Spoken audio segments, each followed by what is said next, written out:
ఎందుకు సార్ అలా అన్నారు? నేను నిజమే అన్నాను. ఇందులో తప్పుంటే నువ్వు నన్ను అడగొచ్చు. సర్లేండి సార్, రండి వెళ్దాం. ఆగవు. నువ్వు ముందు వెళ్తే నేను వెనక, నేను ముందు వెళ్తే నువ్వు వెనక రావడం కరెక్ట్ కాదు. ఇద్దరం కలిసే వెళ్దాం. ఎలా వెళ్దామో నేను చెప్తాను. Just wait and let them watch.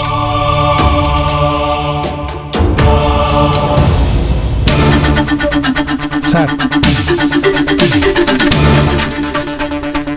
Coffee తీసుకురాను అమ్మగారు.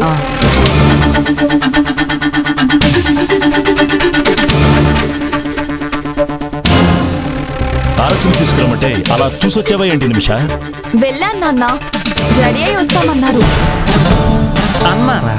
ఎంతమంది ఉన్నారు? ఇంకెంతమంది ఉంటారు? అన్నయ్యతో పాటు నీలవేణి ఇద్దరు కలిసి రెడీ అవ్వడం ఏంటి? నువ్వేం చూసావు?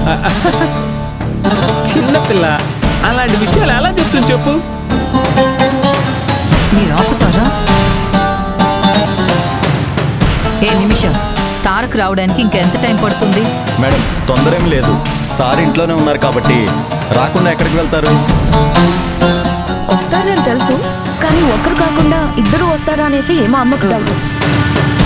నీ అనుమానం నిజమే కాంచన. ఖచ్చితంగా కలిసి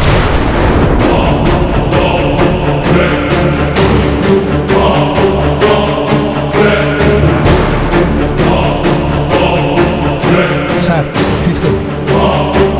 సార్ కుక్కటేషన్నా, నేను పిలిస్తే మంచినీళ్ళు కాఫీ ఇచ్చేదాన్ని కదా. అమ్మా నిలవేణి, నువ్వు చేయాల్సిన ఇంపార్టెంట్ పనులు చాలా ఉన్నాయి. ఏంటి సార్ అది? చెప్తాను. కుకటేష్, చైర్ తీసుకురా.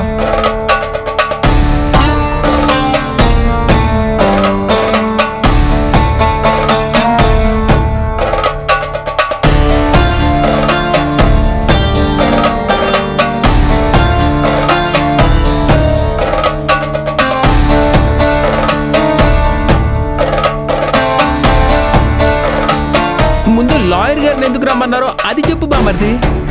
ఈ చెయ్యి చూసావు కదా, కొడతాడేంటి కాంచన? గాయం అయ్యిందనేసి చేతికి కట్టు కట్టుకున్నావు కదా. ఈ నొప్పి ఇంకా పోలేదు. కట్టు ఇప్పట్లో విప్పడం కుదిరేలా లేదు. సంతకం పెట్టడానికి కూడా సరిగా చేయి కుదరడం లేదు. So what?